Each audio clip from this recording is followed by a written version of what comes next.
Okay, welcome everyone to the 15th session of the Probabilistic Machine Learning Reading Group.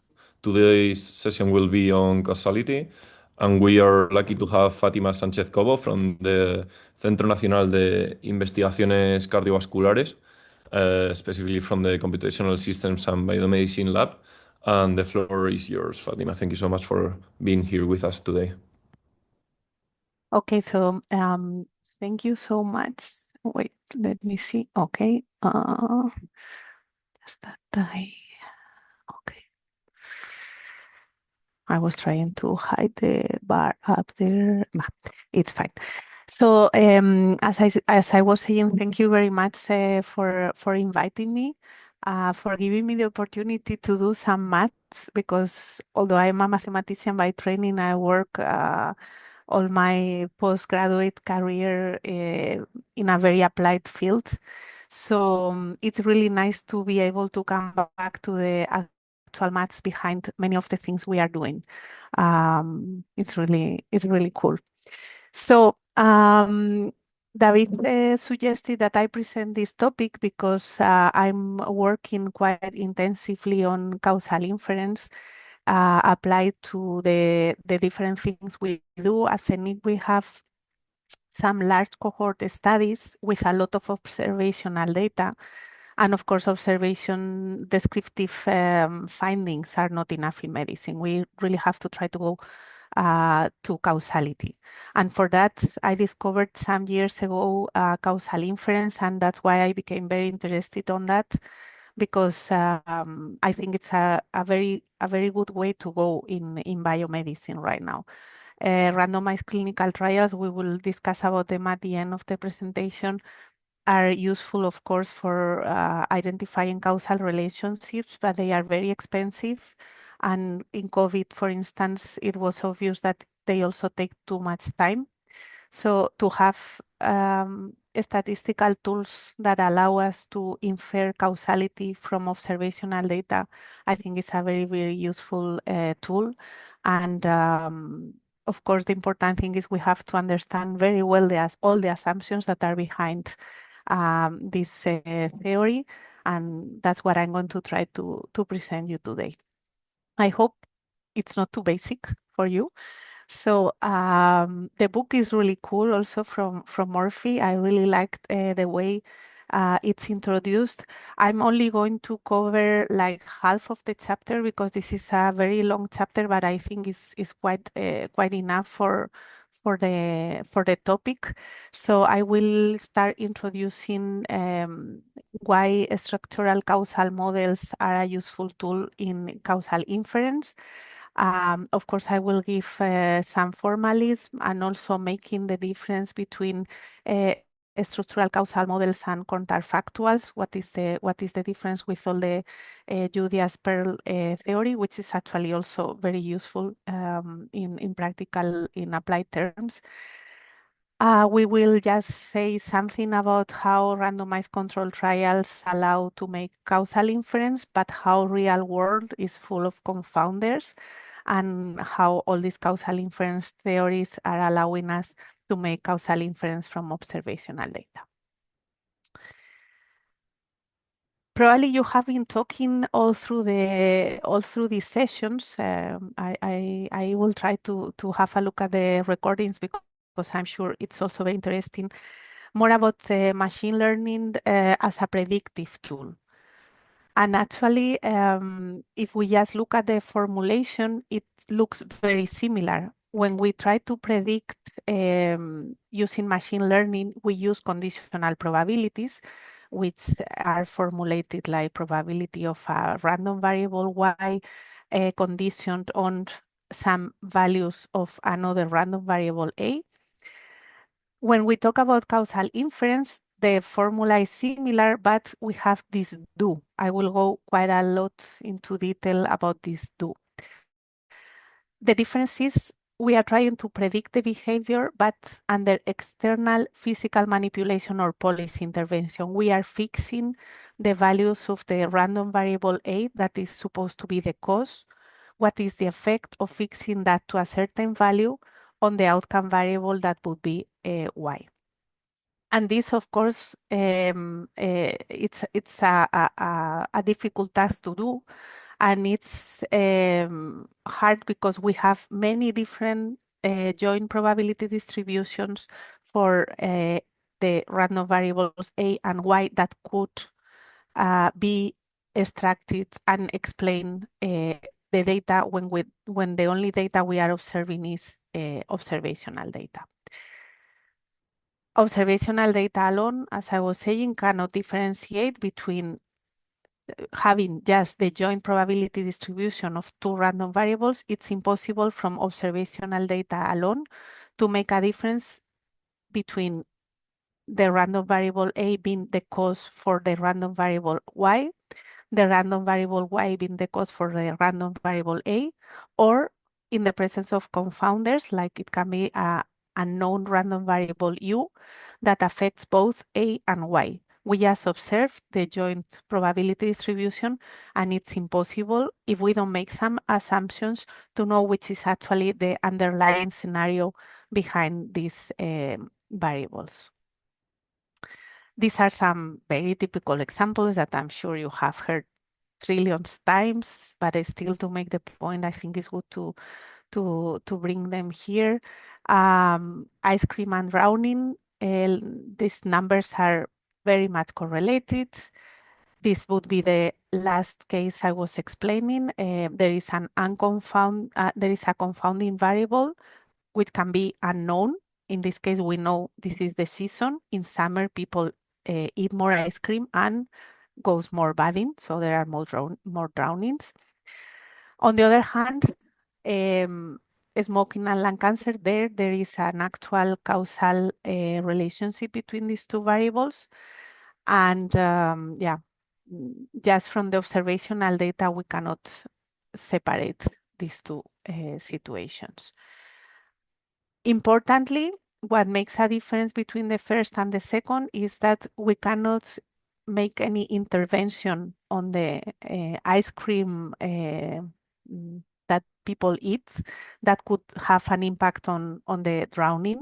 While on the second case, sorry, if we ban or reduce smoking, this is going to reduce cancer mortality. That's why it's so important to really be able to make a difference between the underlying relationships between the variables. This is very high level, the roadmap for causal estimation. We cannot try to do everything at once.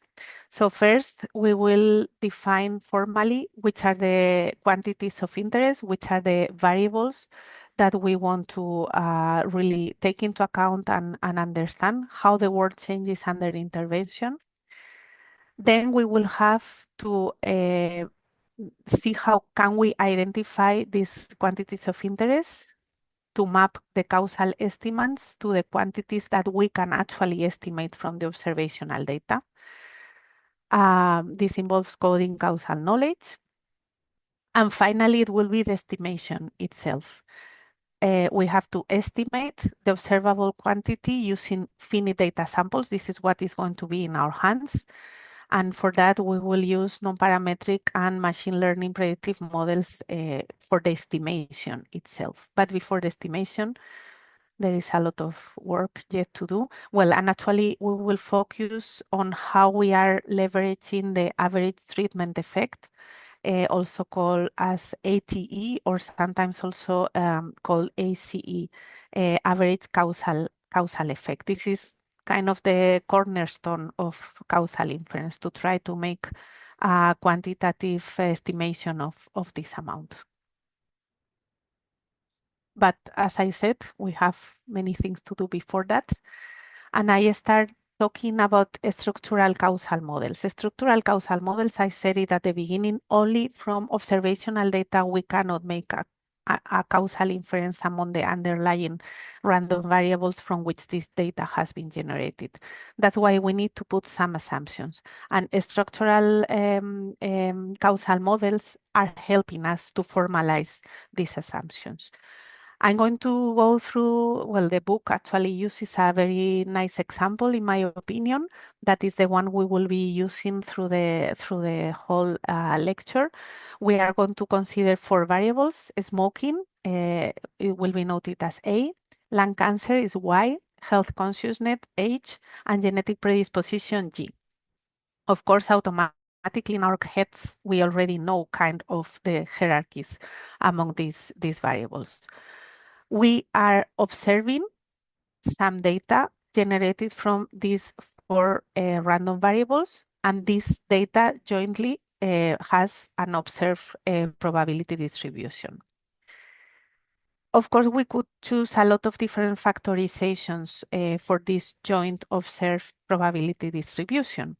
We could choose, for instance, this one, observed probability of the genetic predisposition, the observed probability of health consciousness given who smokes and who doesn't smoke, because we might assume that health consciousness will be different for these two groups. We can also infer from the data the probability of having cancer depending on your health consciousness and if you smoke or not. Well, we can do different factorizations of this probability. This ordering is completely agnostic to the actual physical mechanism.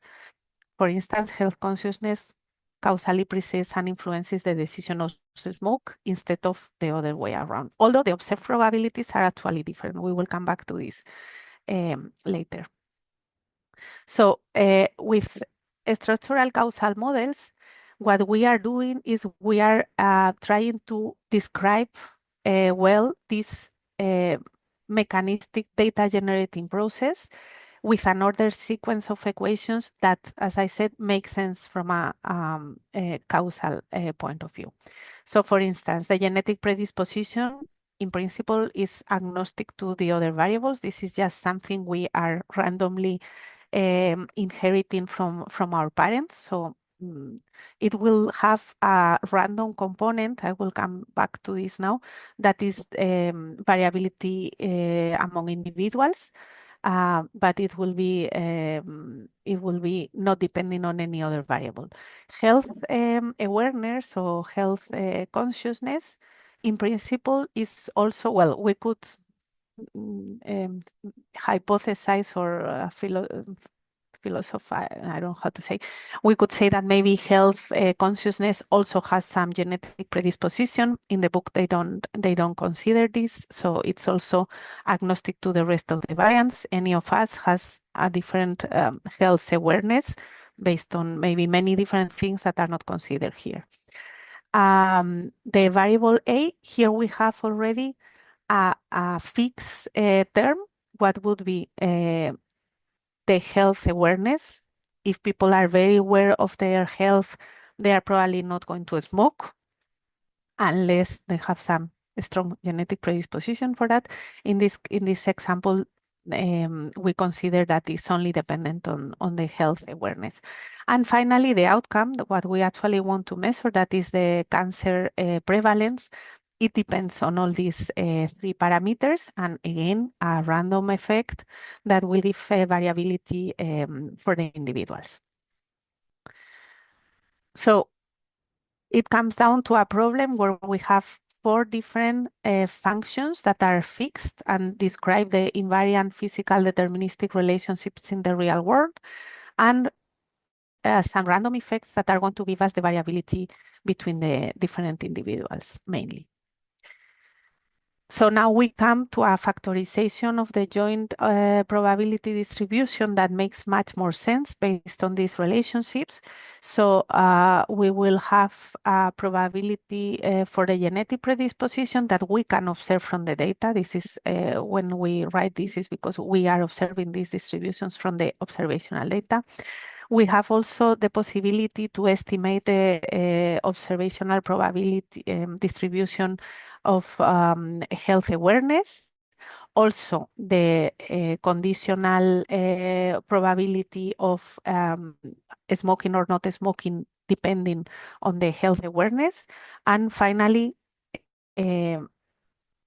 the probability of having cancer, lung cancer, that in this case depends only on the health awareness and smoking or not smoking.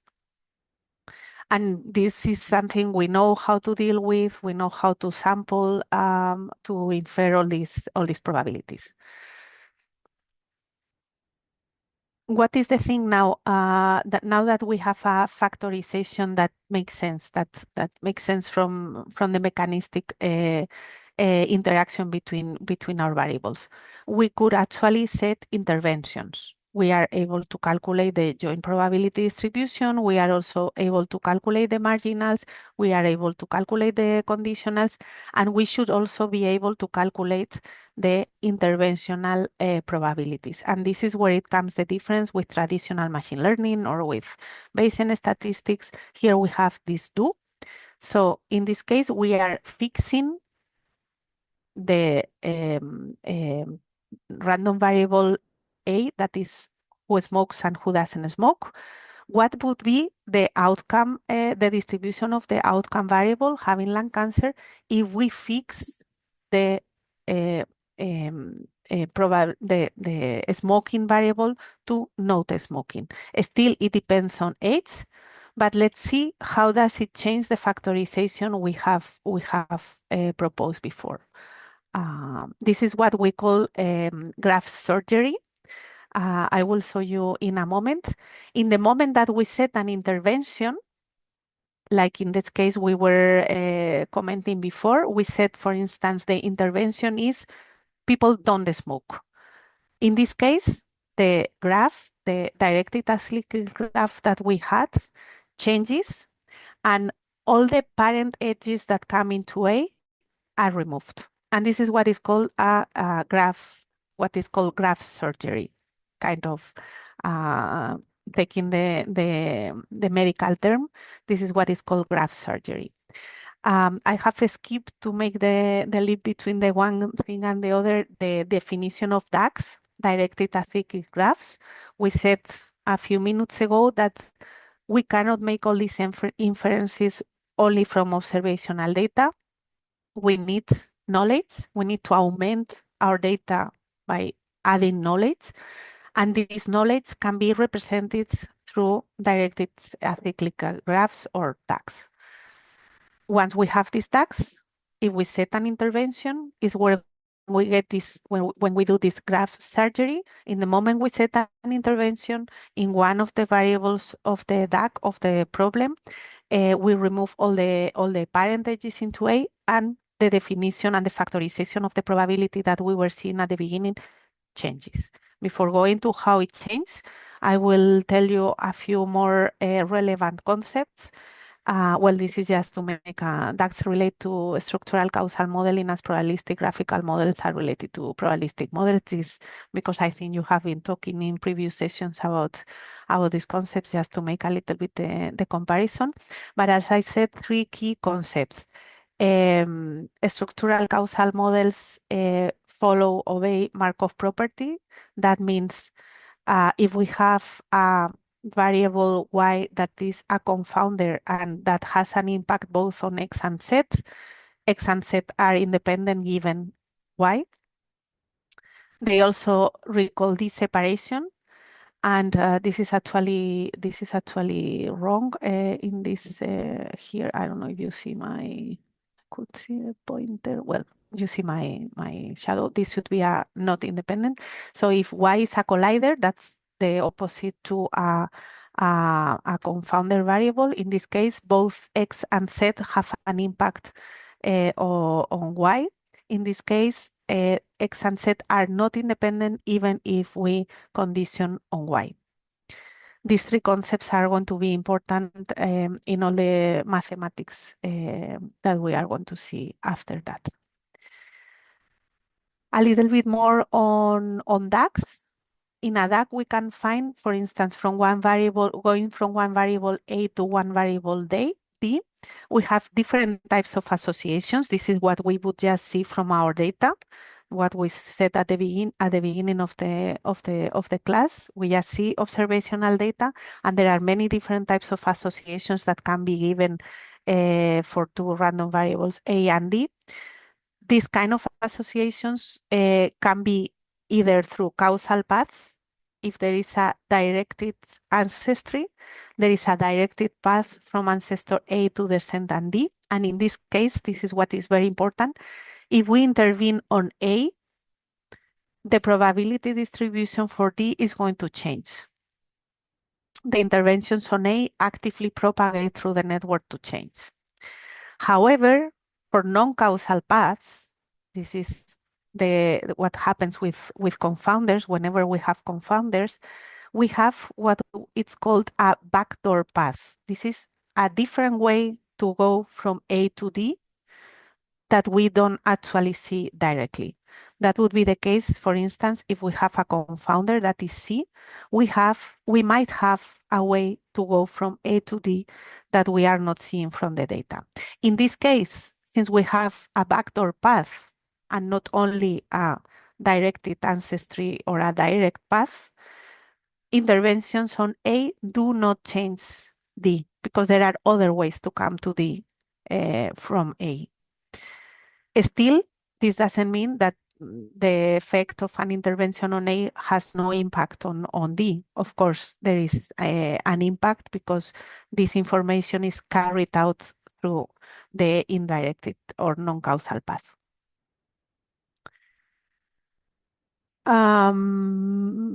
Okay, this we have said already. Setting an intervention physically deletes all incoming parental nodes to graph A.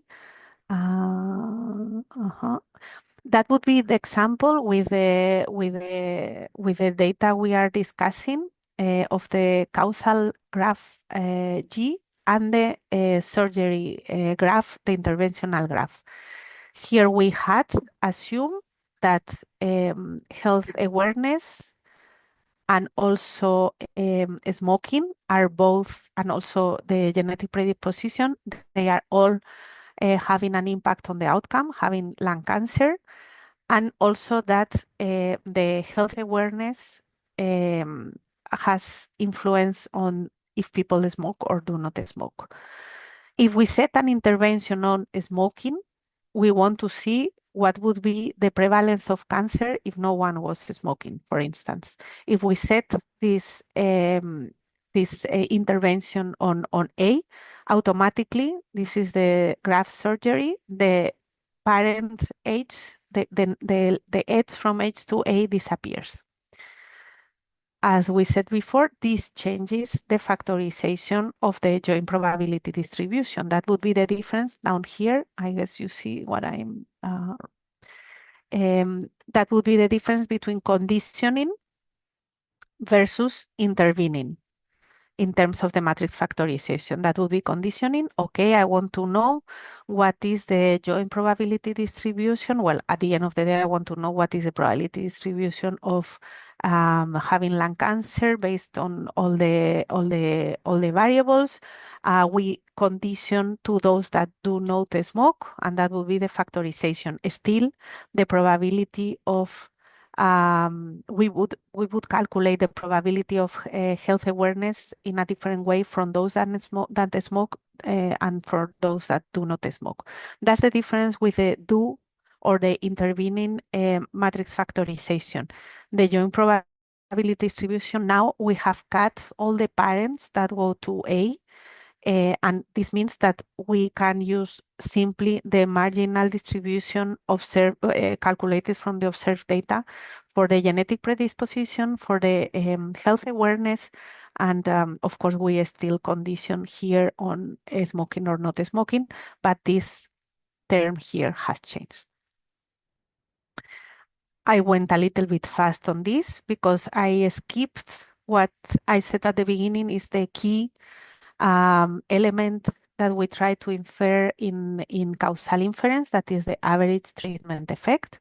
So if by definition the expected value of a random variable given an intervention, this is by definition, is based on the probability distribution inferred from this intervention, we can think about the average treatment effect as simply the difference between the expected value of the random variable if we intervene and fix the parent to 1, and minus what would be the expected value of the outcome variable if we fix the treatment variable to 0. Of course, this is for a context in which the treatment variable, the potential cause variable, is just binary.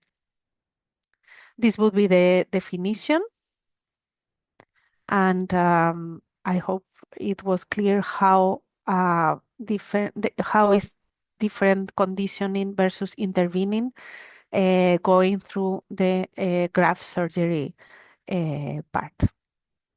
Actually, this do notation, it comes from Judy Asper. Okay. Well, this is more or less what I already said. It changes the way we estimate the probability distribution for health awareness. It completely changes that. Actually, it's not only that it changes the formulation. Of course, also the actual probability distributions also are going to change.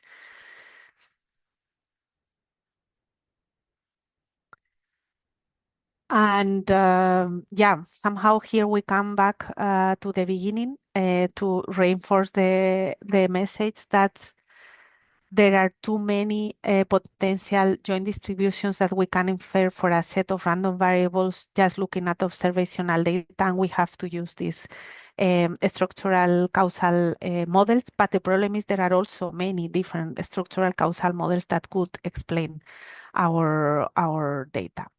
So let's see. Well, this we have gone through already, I think. So we have talked about the causal estimates that are those with the do, different from conditioning. Statistical estimates, we have done it already. We have rearranged the formulas in terms of observable conditional probabilities from the data. And finally, the identification, the strict process of proving that structural assumptions are sufficient to map a causal estimate uniquely to a statistical estimate. At the end of the day, this is the point to make the mapping between these causal estimates, that is our aim, and the statistical estimates, that is what can we actually infer from the observational data. Unfortunately, we cannot estimate everything. So the identification of the problem is going to come from this proving that this mapping is possible. So we come back to the definition of ATA, average treatment effect. I also said before, it's sometimes called average causal effect. If in some books you see ACE is the same. This can be proven by construction to be uniquely identified as this statistical estimate. This is by construction, by definition. And yeah, this is very important because now you see that the right-hand side contains absolutely no do operators and can be directly calculated from the data distributions. This is the important part because the do distributions are not things that we can calculate from the data. So this is what makes it feasible, what makes it identifiable, the mapping from the causal estimates to the statistical estimates, in this case for the ATE.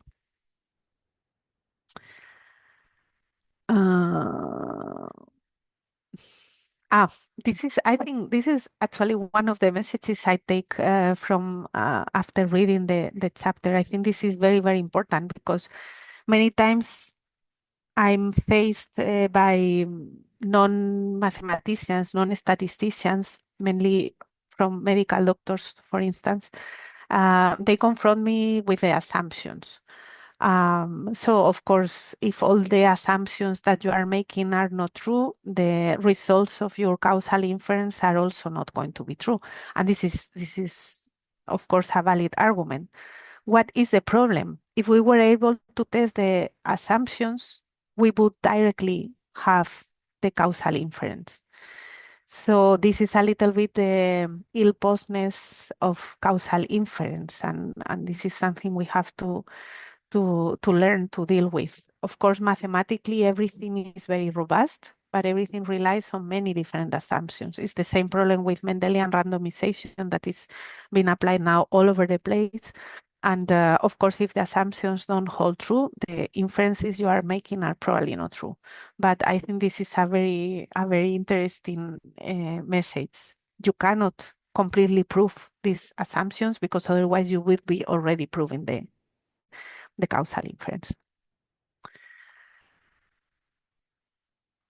Okay, and just to finalize this part that is more formal, I think it's also nice to confront this, what we have learned versus the counterfactual theory of Judy Asper.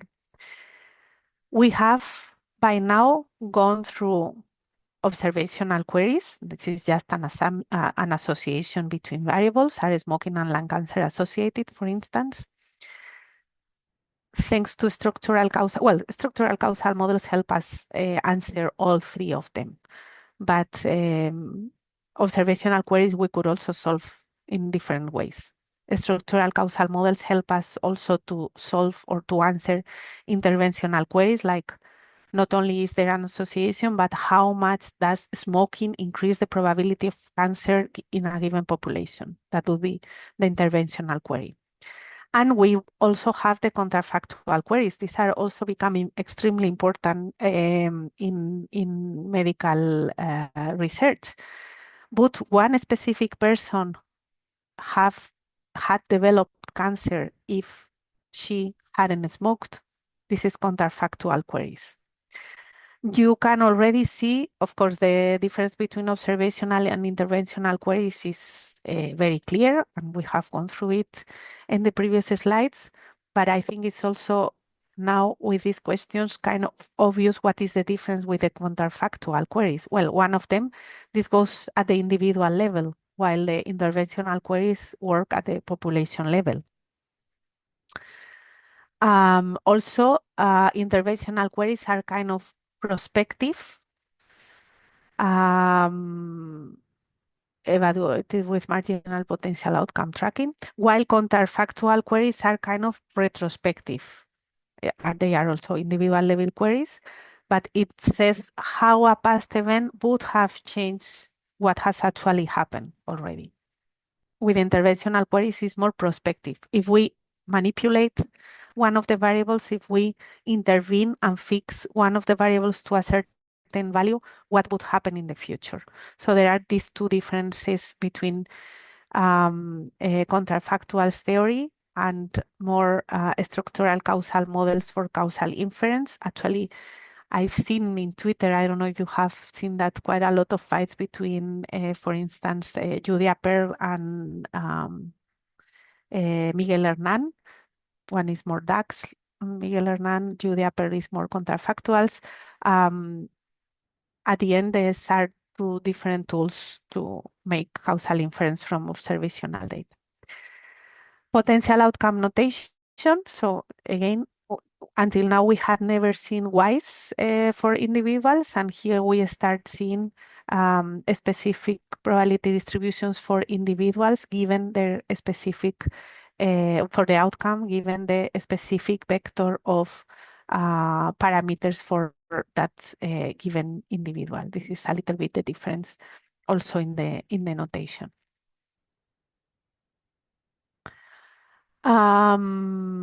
Okay, this is also, well, this is kind of philosophical, but I thought I found this also interesting. Just because a query can be written in terms of potential outcomes does not make it a counterfactual query. I think we have to keep in mind these two concepts we saw before: population level versus individual level, and prospective versus retrospective. The key dividing line between interventional and counterfactual queries is whether the query requires knowing the joint distribution of potential outcomes within individuals or whether marginal distributions of potential outcomes across individuals will suffice. Until now, we were always talking about marginal distributions averaged out through all the individuals. And for contrafactuals, we are actually, we need the modeling of the joint distribution of potential outcomes within individuals. This is the very important thing. This is the same I have said, requires only marginal information, but the other one not. Okay, so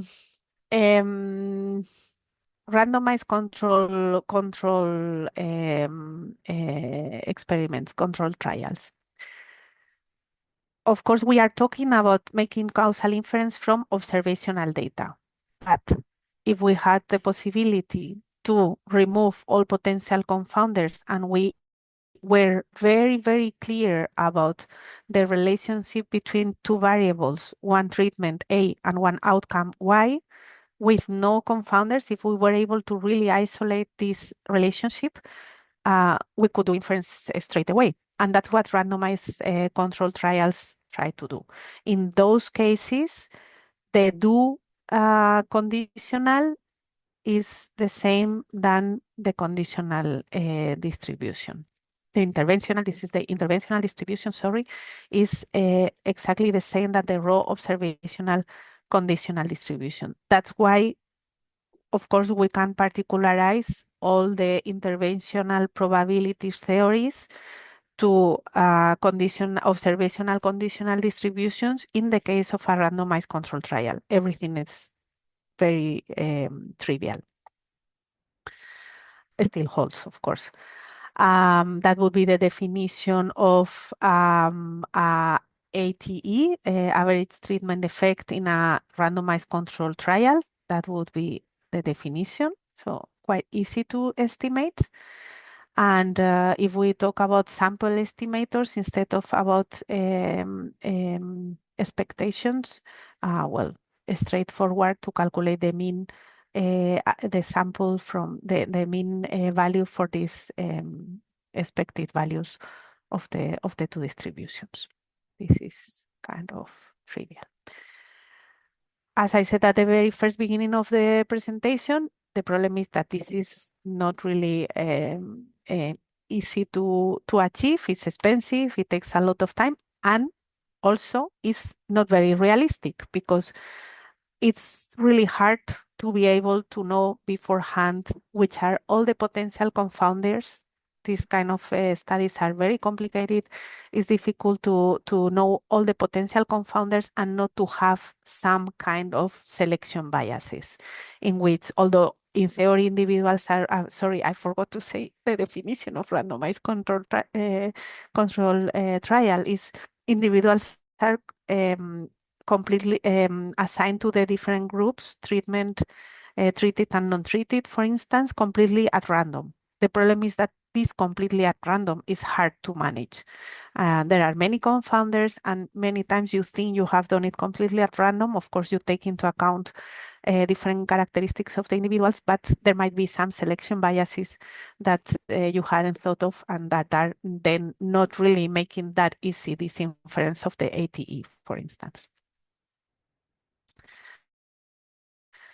So that's a kind of ideal world, but the real world is we have a lot of confounders. And let's go back to the three terms we said at the beginning, causal estimates, statistical estimates, and how we map one to the other for identification in the presence of confounders. We still want to see how how treatment A has an impact on outcome Y, but we have confounders. In this case, X is a confounder. In theory, in the RCTs, we do not have confounders, but in real life, we do have a lot of confounders. How do we estimate the ETE if we have confounders? Well, we are going to see it right now. Still, the formula is the same than always. Mechanism invariance because do A only cuts the XA edge, the structural conditional expectation mapping remains completely stable. That this is kind of good for all the inference. And here it comes probably the most famous theorem in causal inference, that is the backdoor adjustment theorem. Um, suppose, well, this is adjustment with no unobserved confounders. This is also very important because we might have also unobserved confounders, but this is in a situation where we have confounders, but these confounders can be observed.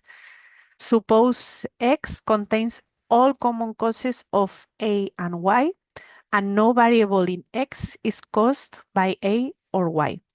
This would be reverse causation. This is not allowed. Assuming overlap, the ATA then is identified as this expectation of the different of the expectations. The difference with what we have seen previously for RCTs is that we have here the X that are all these observed confounders. At the end of the day, well, probably you have already heard about this theorem, but the problem is we have one backdoor and we have to close the backdoor. This is what the theorem is telling us. If we are able to cut this backdoor, we have again a trivial inference of the ATE. And this is actually the proof. As you can see, all the time our aim is to eliminate the do's in our formulas because the do's are not directly observable from the data. We want to start with the do's, but finalize with conditional distributions that we can infer from our data. The final step eliminates all do operators because it's identical in both the original and mutilated or surgical graphs. Okay. Well, that would be the causal target estimate. Here we are using the probability of all these confounders here. So it's kind of the marginal, averaging out over all the different confounders that we might have. And that would be the difference, naive difference in means. What would be for the association? In the association, this X is not directly inferred, but is always inferred based on the different values of A. This is the difference between estimating causal estimates and estimating differences in means when it comes to association. Well, I think maybe this is a little bit too much to go because it's also difficult to explain in the screen. But it's just mathematics over the main concepts we have. Well, arithmetic over the same concepts we have been mentioning before. I think actually that was the most important thing. The most important things I wanted to tell you. This is propensity score adjustment. This part I also found very, very nice because propensity scores are used very much nowadays in biomedicine. I'm not sure everyone knows what they are doing, but yeah, many people are using it. And this is a very nice formalization of how to use propensity score adjustment. That is, at the end of the day, nothing else than trying to build a randomized control trial by matching individuals based on many different characteristics. So again, in this situation, all the inference on ATE, for instance, is quite straightforward if we have this element. This, to be honest, I didn't have time to go very much in detail over it. So yeah. As I said, in practical terms, there are many different things that we have to take into account. The mediator pitfall, conditional blocks, legitimate causal paths. The graphs are never as simple as what we were seeing through the examples. There are many things that are more similar to this, and we need to take into account the mediator pitfall, the M-bias collider pitfall, and some things of this. Mm, I think we are, well, I just have one final slide with summary and practical advice. No empirical validation labels. I think this is very important. Unlike predictive machine learning, where models are validated on out of sample data, causal estimates target fields we never explicitly observe simultaneously, the counterfactual arms. For me, it's a little bit strange nowadays. In the moment that someone is doing something close to statistics, everyone is freaking out about having a validation set. It's not the objective when we are working with causal inference. We are trying to make causal inference from observational data, and that's it. We don't need out of sample data and so on. Sensitivity checks. This is also very important because, as we said, it's very difficult to get it right, which are the observed and unobserved confounders that we need to take into account in our models. Statistical machinery cannot bypass the need to justify the unobserved structural assumption that all confounders are fully recorded. This is in every field of statistics, I think, not only in causal inference. So that's everything I had for you today. I hope it was not too basic and it was interesting. And I don't know if you want to discuss a little bit or Yeah, the chap thank you the so much, Fatima. It surely was very interesting. I don't know if there are any questions. Hi Fatima, I think that my video is off. Now I'm. Yeah, okay. Hi. So thanks for the talk.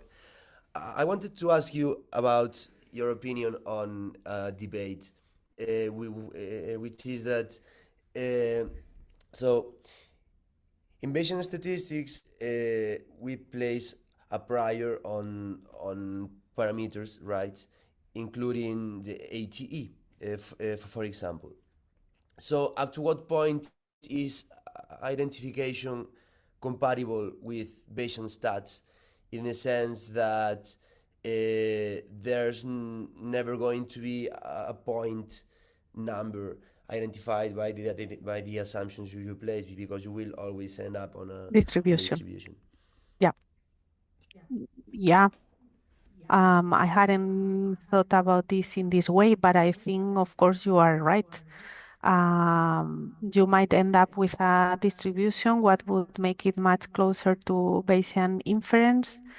Um, yeah, I think it makes sense. Yeah.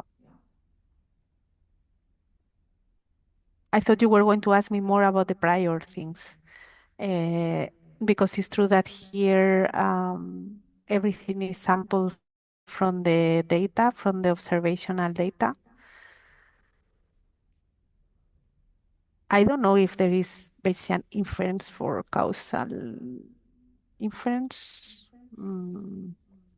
If you could also set some priors, and I don't know. For the rest, I think it's quite. It it could be used. Yeah. I mean, there's some work, but the problem is that contraction holds around. I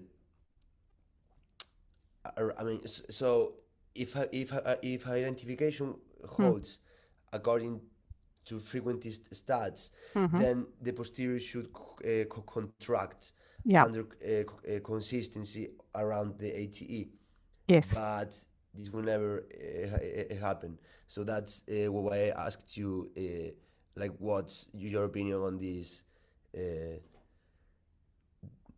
I would like to issue? read Yeah. the. Yeah. Of course, I understand. So you are not going to have a very wide posterior. You are going to have a very, almost like a point estimate at the end of the day, no?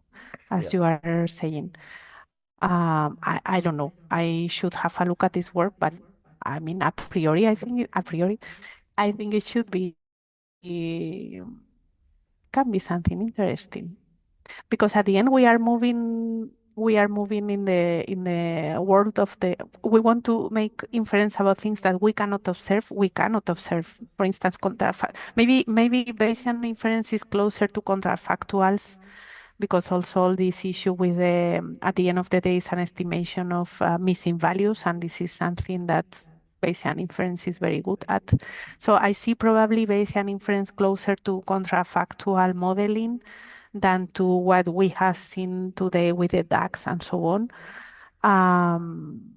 Actually, counterfactuals and Bayesian inference for me are really, really close, as I said, because we are trying to make inference from things we cannot see. This is a missing value problems, and Bayesian statistics are very good at this, at solving this kind of problems.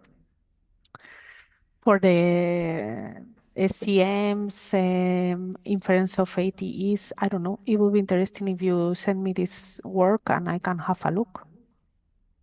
I mean, why not? Bayesian inference is useful always for everything, so why not for that? Yeah, it's more a philosophical Mm, issue than a practical one. But it's a philosophical issue with a lot of practical implication. consequences. So it's an Mm, important one. But yeah, mm, yeah.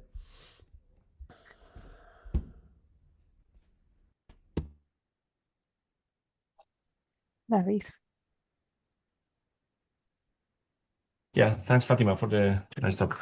It's more a kind of practical question. Now, I mean, you live with medical doctors, etc., etc.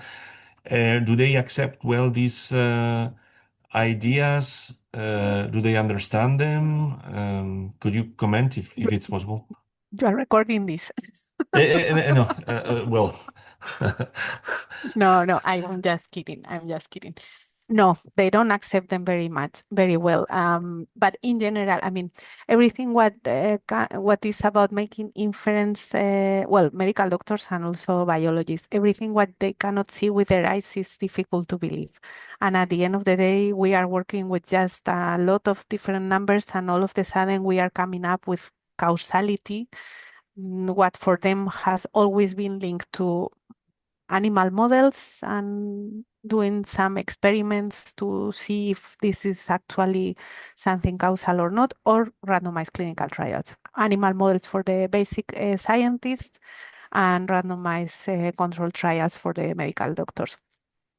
and what about the However, I have to say, for instance, Mendelian randomization is now used in every second paper in biomedicine. Yeah.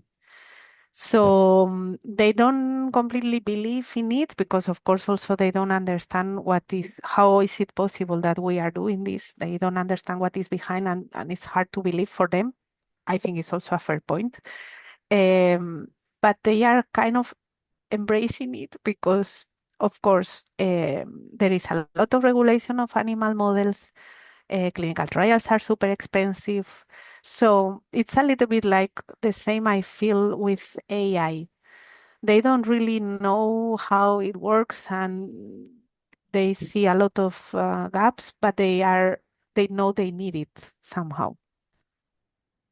And what about the regulators like FDA and EMA, etc.? I mean, I think the advantage of the regulators, they have very well prepared people in their teams, and for instance, the FDA has already approved several in silico clinical trials. This is already happening. It's not okay. super common, but this is already happening. But as I said, I think the point is they have multidisciplinary teams where they have also mathematicians, statisticians, and knowing the limitations. The point is, we talk about the limitations for in silico clinical trials, or this kind of causal inference approaches, but as I said before, there is no perfect randomized control trial either. There are always some confounders that are not taken into account. The randomization maybe is not perfect. So they are starting to realize that what they were doing until now is also not perfect. And historically, there have been many failed randomized clinical trials that costed a lot of money because the experiment was not well designed, because the trial was not well designed.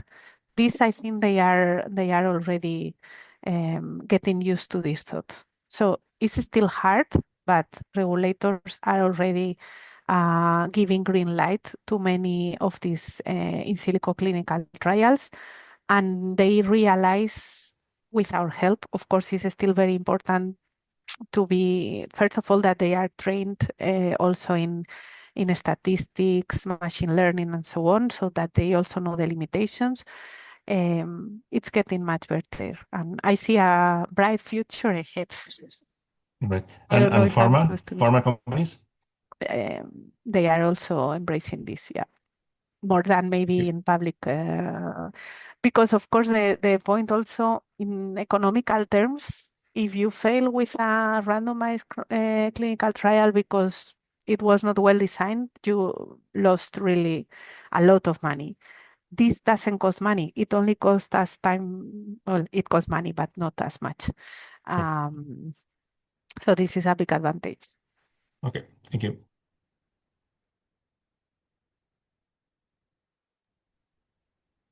Okay, I don't know if there are more questions.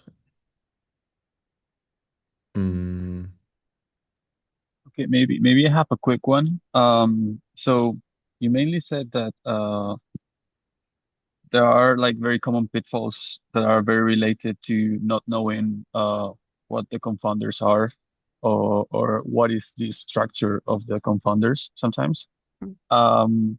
But then also you said that we have to make some assumptions sometimes, and those assumptions cannot be tested.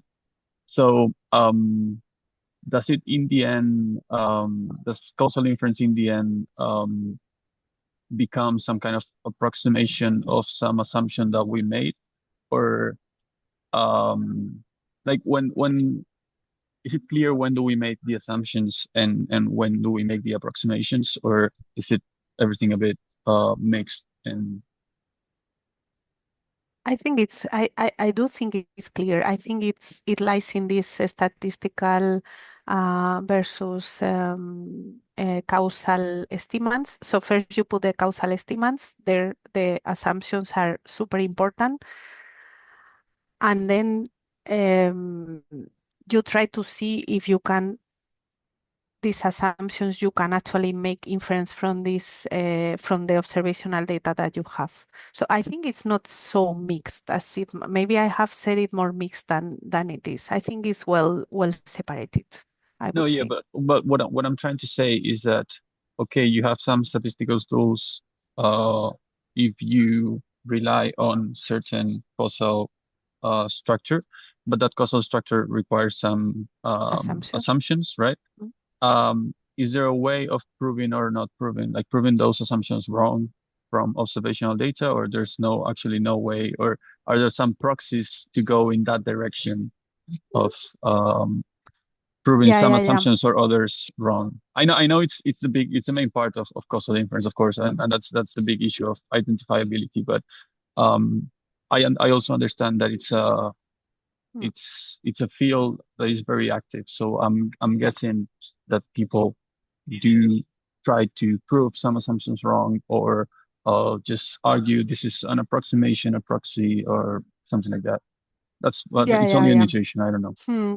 I know what you mean. Yeah, yeah, of course. I mean, I'm thinking, for instance, about mediation. In mediation, you might have whatever assumptions, but at the end of the day, if your variables, just by simple association, the supposed mediator is not associated with both the treatment and the outcome, you can forget about it. So, of course, there are some things that you can do at the beginning of the whole study to see if some of your potential assumptions make sense or not. But there is another, I think there is a extra layer that you have to go for it without being, there will be things that you cannot test. Of course, there are other things that you can, as you said, at least see if you can get a proof that this is not true, that this assumption is not going to be true. But unfortunately, I think there are some layers that you cannot prove. That will be probably the issue. Okay, interesting. Thank you. Okay, I think we can conclude with that one if there are no more questions. Okay, this could be the last session of this reading group. So yeah, I would like to end up by thanking all the speakers that we've had throughout these months, but also all the attendees. It's been quite a long journey, but quite a nice one too. And yeah, with that, I think we can conclude. And I think Mario has some small announcement about some future project we're now developing.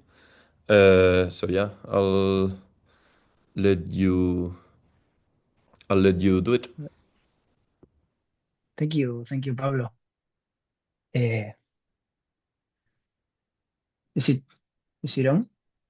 Can you see the Yeah. Yeah, we can see. screen? Yeah. Yeah. So let me start also by thanking again everybody for attending and for participating, all the questions and all the discussions. I think they've been at least I have learned a lot from this reading group. And yeah, this just a quick announcement. Since this reading group has been very nice, we thought of continuing and starting a new reading group around October and December about reinforcement learning. I mean, the topics are still being discussed, but the idea is to first um, introduce what reinforcement learning is, some Bellman equations, a bit of the starting algorithms like Q-learning, then diving into proximal policy optimization and soft-factor critique, the usual stuff that that people is using, and then jumping to multi-agent reinforcement learning and model-based RL, and also some other suggestions from state-of-the-art stuff. I mean, we're open to suggestions, and well, we have a tentative website that you can check it out. And of course, we've also made a mailing list, just like the one that we have now, where we'll be announcing the specific dates when we have and the specific program. So please feel free to join the next reading group. And as I said, we are open to suggestions if you want to cover a specific topic or if you're interested. I mean, just mail us and we'll take into account. And of course, if you want to give a talk, also say it to us. Thank you very much again for these nice 15 sessions of the reading group, and I hope to see you all in the next reading group. Thank you. Yeah, Thank you, we'll be Mario. sharing both the links and the Yep. slides from these talks. So yeah, we'll be sharing them through mail. Thank you, Mario. Thank you, everyone. And yeah, with that, I think we can conclude. Okay, perfect. Thank you. Bye bye. Thank Thank you, you. everyone. Thank you. Bye. Thank you very Bye. much.